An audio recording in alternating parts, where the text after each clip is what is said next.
ಅಂತೂ ಫೈನಲ್ ಆಗಿ ಲಾರಿ ಬಂದು ನಿಂತಿದೆ. ಸೊ ಇವಾಗ ಇದ್ರೊಳಗಡೆ ತೊಗೊಬರೋದೇ ದೊಡ್ಡ ಟಾಸ್ಕು. ಆ ರೋಡನ್ನು ದಾಟಿ ಈ ಸೈಟ್ ಒಳಗಡೆ ಇವಾಗ ಬರಬೇಕು. ನೋಡೋಣ ಬನ್ನಿ ಯಾವ ರೀತಿ ಲಾರಿ ಬರುತ್ತೆ ಅಂತೇಳಿ. ನಾನು ಯಾವ ಥರ ತೊಗೊಬರ್ತಾರಪ್ಪ ಅಂತ ಹೇಳಿ ನಾನು ನೋಡ್ತಾ ಇದ್ದೆ. ನೋಡಿ ಮುಂದೆ ಹೋಗಿ ಗಾಡಿನ ಕಿರಂಡಿಗೆ 4-5 ಕಲ್ಲು ಹಾಕ್ಕೊಂಡು ಈ ಥರ ನಮ್ಮ ಸೈಟ್ ಒಳಗಡೆಗೆ ಪಾಸ್ ಮಾಡ್ತಿದ್ದಾರೆ. ಅಂತೂ ಫೈನಲ್ ಆಗಿ ನಮ್ಮ ಗಾಡಿ ಈ ಥರ ಒಳಗಡೆ ಬಂತು.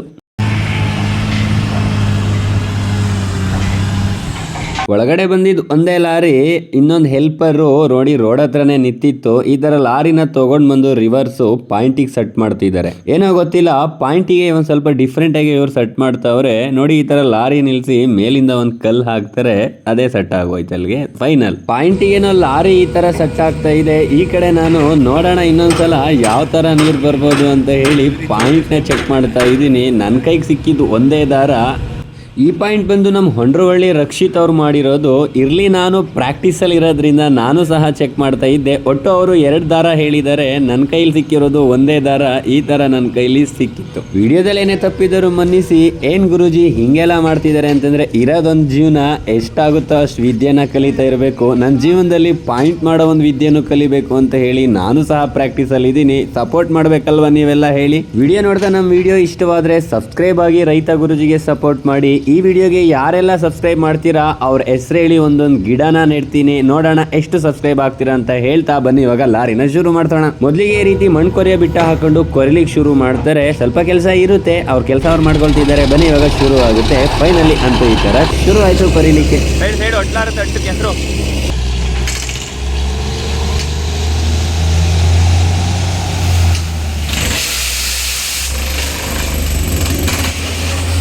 ಮೊದಲಿಗೆ ಈ ರೀತಿ ಒಂದು 5-6 ಅಡಿ ಕೊರ್ಕೊಂಡು ಬಾವಿ ಅಗಲ ಆಗಬಾರ್ದು ಅಂತ ಹೇಳಿ ಈ ಥರ ಒಂದು ಔಟರ್ ಆ ಥರ ಹಾಕ್ಕೊಂಡು ಮತ್ತೆ ಕೊರ್ಲಿಕ್ಕೆ ಶುರು ಮಾಡ್ತಾರೆ. ಇವಾಗ ಹಾಕ್ತಿದ್ದಾರಲ್ಲ, ಇದೇ ಒಂದು ಔಟರ್ ಕಾಲಮು. ಇದನ್ನ ಇವಾಗಿಲ್ಲಿ ಹಾಕೊಳ್ತಾರೆ. ಔಟರ್ ಕಾಲಮ್ ಹಾಕೊಂಡೇನೋ ಕೊರ್ಲಿಕ್ಕೆ ಶುರು ಮಾಡಿದ್ರು. ನೋಡೋಣ ಬನ್ನಿ. ನಮ್ಮ ಟಾರ್ಗೆಟ್ ಇರೋದು ಈ ಒಂದು ಬಾವಿ 400 ಅಡಿಗೇನೋ ಎಂಡ್ ಆಗುತ್ತೆ ಅಂತ ಹೇಳಿ. ಏನಾಗುತ್ತೆ ನೋಡೋಣ ಮುಂದೆ. ಅಂತೂ ಈ ತರ ಮತ್ತೆ ಕೊರ್ಲಿಕ್ಕೆ ಶುರು ಆಯ್ತು. ಮೊದಲಿಗೆ ನಮಗೆ ಕಲ್ಲು 60 ಅಡಿ ಒಳಗಡೆ ಸಿಗುತ್ತೆ ಅಂತ ಹೇಳಿ ಅನ್ಕೊಂಡಿದ್ದು. ಆದ್ರೆ ಇದು ಎಷ್ಟಡಿ ತಗೊಳುತ್ತೆ ಗೊತ್ತಾ? ವಿಡಿಯೋನ ಹೀಗೆ ನೋಡ್ತಾ ಇರಿ, ಮುಂದೆ ಕಲ್ಲು ಸಿಗೋದು ಹೇಳ್ತೀನಿ ಅಂತ ಹೇಳ್ತಾ ಮೊದಲನೇ ರಾಡೆ ಹೋಗ್ತಾ ಇರೋದು. 20 ಅಡಿ ಹೋಗೋಷ್ಟಲ್ಲೇ ತುಂಬಾ ವೆರೈಟಿ ಮಣ್ಣು ಸಿಗ್ತಾ ಇತ್ತು. ಕೆಮ್ಮಣ್ಣು ಮತ್ತೆ ಕಪ್ಪು ಮಣ್ಣೇನೋ ಸಿಕ್ತು. ಅದಾದ್ಮೇಲೆ ಮರಳು ಬೇರೆ ಸಿಗಕ್ ಶುರು ಆಯ್ತು. ಹೀಗೆ ಕೊರಿತಾ 20 ಅಡಿ ಆಗಿ, 30 ಅಡಿ ಆಗಿ, 40, 50, 60, 80 ಅಡಿ ಹೋದ್ರೂ ಕಲ್ಲು ಮಾತ್ರ ಸಿಗ್ತಾ ಇರ್ಲಿಲ್ಲ. ಬಾವಿ ಸ್ವಲ್ಪ ಲೂಜೇ ಇತ್ತು. ಅಂತೂ ಹಿಂಗೆ ಕೊರಿತಾ ನಮ್ ಟಾರ್ಗೆಟ್ ಇದ್ದಿದ್ದು 60 ಅಡಿ ಕಲ್ಲು ಸಿಗುತ್ತೆ ಅಂತ ಹೇಳಿ. ಆದ್ರೆ 60 ಅಡಿ ಸಿಗ್ಲಿಲ್ಲ, 80ಕ್ಕೂ ಸಿಗ್ಲಿಲ್ಲ, 100 ಅಡಿಗೆ ಅಂತೂ ಒಂದು ಬಂಡೆ ಸಿಕ್ತು. ಅಂತೂ ಫೈನಲ್ ಆಗಿ ನಮ್ಗೆ 100 ಅಡಿಗೇನೋ ಕಲ್ಲು ಸಿಕ್ತು. ಇವಾಗ ನೋಡಿ ಈ ರಾಡ್ನೆಲ್ಲ ಈ ತರ ಮತ್ತೆ ಮೇಲ್ ತೆಗಿತಾ ಇದಾರೆ.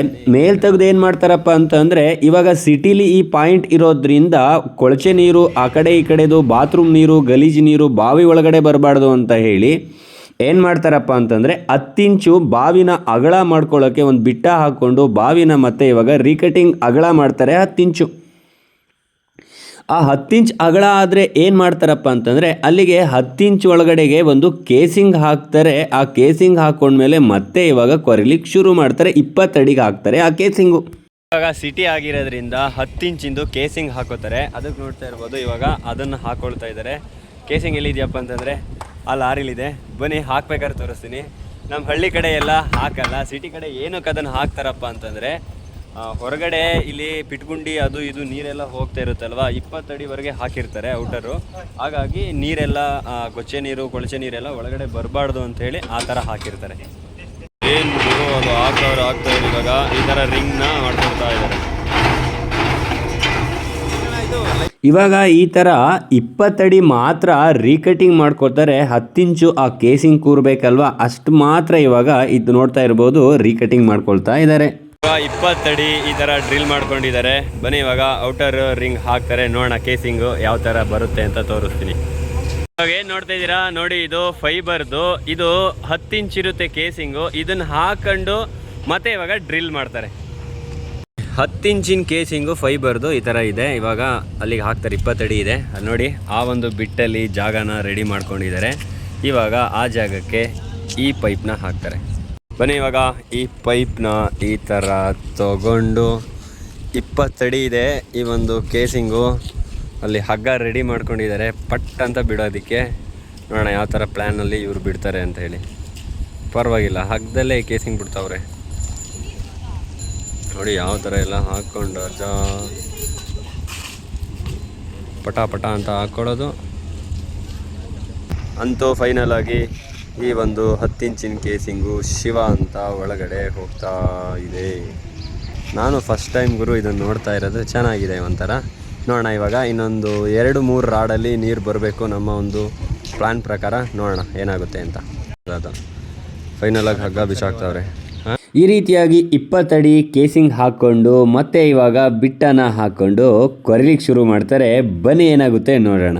100 ಅಡಿಗೆ ಕಲ್ ಸಿಕ್ಕಿತ್ತು. ಕೊರಿಲಿಕ್ಕೆ ಶುರು ಮಾಡಿದ್ದೊಂದು 8-10 ಅಡಿಗೇನೆ ಏನೋ ಒಂದು ಖಾಲಿ ಗ್ಯಾಪ್ ಸಿಕ್ತು. ನೀರೇನಿರಲಿಲ್ಲ, ಖಾಲಿ ಗ್ಯಾಪು. ಹಾಗೆ ಹೋಗ್ತಾ ಹೋಗ್ತಾ ಮಣ್ಣು ಹೋಗಿ ಈ ಥರ ಕೆಸರು ಬರಲಿಕ್ಕೂ ಸಹ ಶುರುವಾಯಿತು. ಹೀಗೆ ಕೊರಿತಾ 2 ರಾಡ್ ಏನೋ ಹೋಯ್ತು. 143 ಅಡಿಗೇನೋ ಕರೆಕ್ಟಾಗಿ ಒಂದು ಒಳ್ಳೆ ಗ್ಯಾಪ್ ಸಿಗುತ್ತೆ ನೋಡಿ. ಇವಾಗ ಈ ಥರ 143 ಅಡಿಗೇನೋ ಒಳ್ಳೆ ಗ್ಯಾಪ್ ಅಲ್ಲಿ ನೀರ್ ಬರ್ಲಿಕ್ಕೆ ಶುರುವಾಯ್ತು. ನಾವೊಂದ್ ಗೆಸ್ ಮಾಡಿದ್ದು 250-300 ಅಡಿಗೇನೋ ಬಾವಿಲಿ ನೀರ್ ಸಿಗಬಹುದು ಅಂತ ಹೇಳಿ. ಆದ್ರೆ 143 ಅಡಿಗೇನೆ ನಮ್ಗೆ ಒಂದ್ ಮನೆಗೆ ಎಷ್ಟು ಬೇಕೋ ನೀರು ಅಷ್ಟೇ ನೀರು ಇಲ್ಲಿ ನಮಗೆ ಸಿಕ್ಕಿತ್ತು. ಅಂದಾಜು 1.5 ಇಂಚ್ ಹತ್ತತ್ರ ಈ ಬಾವಿಲಿ ನೀರ್ ಸಿಕ್ಕಿದೆ ಅಂತ ಹೇಳ್ತಾ ಈ ರೀತಿ ಎಲ್ಲಿವರೆಗೂ ಕೊರ್ತಿದ್ವಪ್ಪ ಅಂತ ಅಂದ್ರೆ 160 ಅಡಿವರೆಗೂ ಈ ರೀತಿ ಡ್ರಿಲ್ ಮಾಡಿಸಿ ಯಾಕೆ ಬೇಕು ಬಾವಿ ಲೂಸ್ ಆದತ್ತು ಅಂತ ಹೇಳಿ ಮೊದಲು ಕೇಸಿಂಗ್ ಹಾಕೊಂಡ್ ಆಮೇಲೆ ಹೊಡಿರಪ್ಪ ಅಂತ ಹೇಳಿ ಈ ರೀತಿ 100 ಅಡಿವರೆಗೂ ಕೇಸಿಂಗ್ ನ ಬಡಬಡ ಅಂತ ಹೇಳಿ ಹಾಕ್ಸಿದ್ದು. ಮೊದ್ಲೇ ಇವರು ಕಾಲರ್ಗಳನ್ನೆಲ್ಲ ಒಂದ್ ಕಡೆ ಹಾಕೊಂಡು ಒಂದ್ ಕಡೆ ಬಿಟ್ಟಿರ್ತಾರೆ. ಈ ರೀತಿ ಬಡಬಡ ಅಂತ ಹೇಳಿ ನೋಡಿ ಹೆಲ್ಪರ್ಗಳು